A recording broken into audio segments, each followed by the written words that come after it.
ને મિત્રો મજામાં?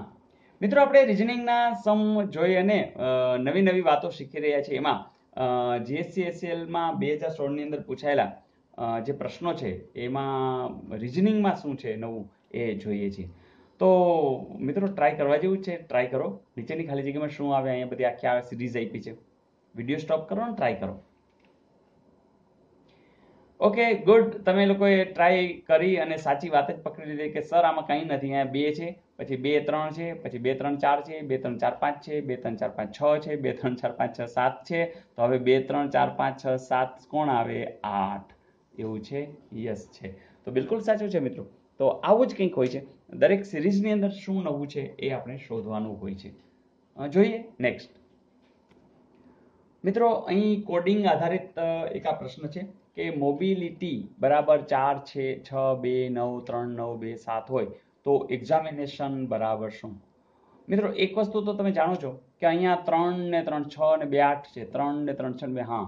તો જે વસ્તુ જ્યાં છે ત્યાં આપણે મૂકી દીધી. ધારો કે એમ એટલે 4, પછી 6, પછી 2, પછી 9, પછી 3, પછી 2 સોરી 3 પછી 9 છે.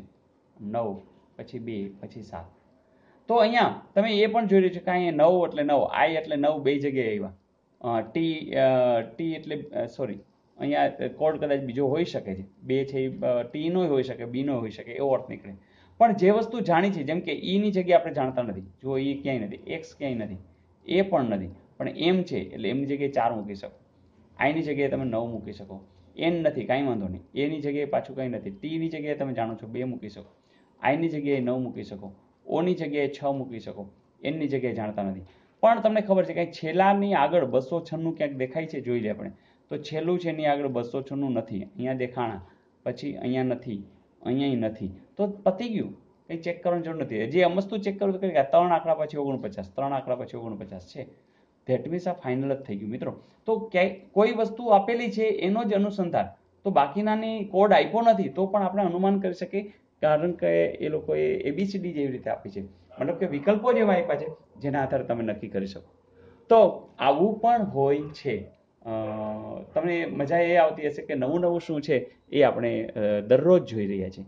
તો મિત્રો રિઝનિંગના માસ્ટર બનવું હોય તો તમામ વિડીયો જોઈ નાખો. જે લોકોએ તમામ વિડીયો જોઈ લીધા છે એ લોકો બહુ રાજી થઈ ગયા છે કે સર હવે આવવા દો, પરીક્ષા જોઈ લેશું. યસ. તો આ એક આપણા માનસની અંદર આવી જવું કે ભલે ગમે તે પૂછવું એ પૂછે, અમે બેઠા છીએ.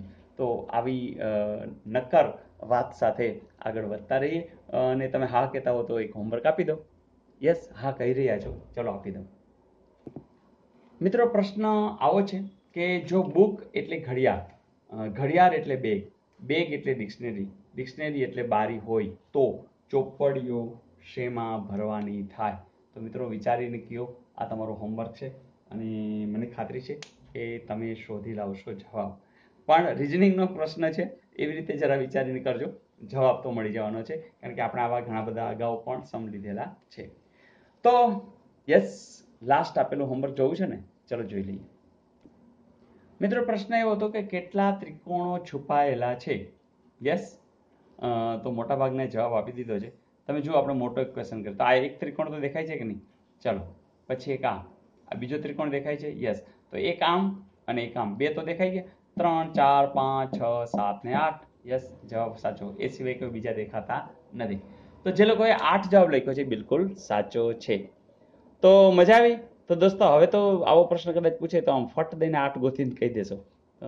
તમને આ પણ યાદ હશે કે એક વખત આપણે આ લીધો હતો કે જ્યારે આવો સ્ટાર હોય તો એની અંદર 10 રહેલા છે. તો આ પણ વિડીયો જોઈ લેજો. પણ ડાયરેક્ટ હવે આ ખબર જ હોય તો પછી કંઈ ત્યારે ગણવાની જરૂર નથી, સીધે સીધો જવાબ લખી નાખવાનો. તો મજા આવી દોસ્તો? મજા આવશે જ, કારણ કે તમે આનંદથી રસપૂર્વક કામ કરી રહ્યા છો. મિત્રો ઘણા બધા કોમેન્ટ્સ લખી રહ્યા છે. રોહિતભાઈ પરમાર પણ કહી રહ્યા છે કે sir all over best video છે સર, થેન્ક્સ, અને ખૂબ જ ઉપયોગી વિડીયો છે સર, થેન્ક્સ. તો મિત્રો મને તો ખબર છે, બસ તમે બધાને જાણ કરતા રહો કે ભાઈ આ વિડીયો જોયા કરો અને આગળ વધ્યા કરો. એ જ રીતે ભાઈ સાગરભાઈ ગોંડલિયા કહી રહ્યા છે કે sir if possible please give 2 sums for homework and you are doing nice work.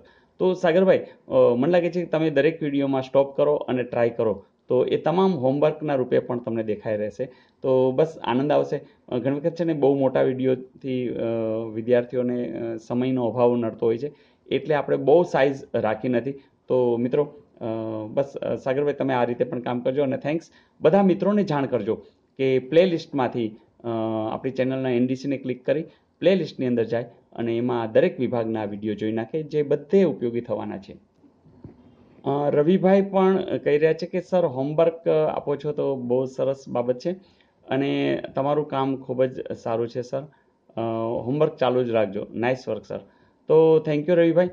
Homework એટલે જ ચાલુ કર્યું છે, તમારા બધાની ડિમાન્ડ છે એટલે. ચિંતનભાઈ પણ કહી રહ્યા છે કે સર ડિગ્રી મળે પણ જોબ નથી મળતી. ચિંતનભાઈ તમારી બિલકુલ વ્યથા સાચી છે કે આજે ડિગ્રી આધારિત જોબ બહુ ઓછી થઈ ગઈ છે. તો એટલે જ આપણે આ પ્રયાસ કરીએ છીએ કે જેમાં ડિગ્રી ન હોય, ખાલી 10મું 12મું પાસ હશે તો પણ એ કેવી રીતે નોકરી સુધી પહોંચે એવો આપણે બધા એટલે તો પ્રયાસ કરીએ છીએ. તમે પણ ચિંતનભાઈ આજુબાજુ બધાને જોડતા રહેજો અને સરસ રીતે આપણે આ કામ કરતા જ રહીએ અને બધાને આનંદ કરાવતા રહીએ. મનવી ચાવડા પણ કહી રહ્યા છે સર મેથ્સ હવે તો ખૂબ પાવરફુલ થઈ ગયું છે, રાત્રે ઉઠાડીને પૂછો અને ગમે તે દાખલો આવડી જાય છે.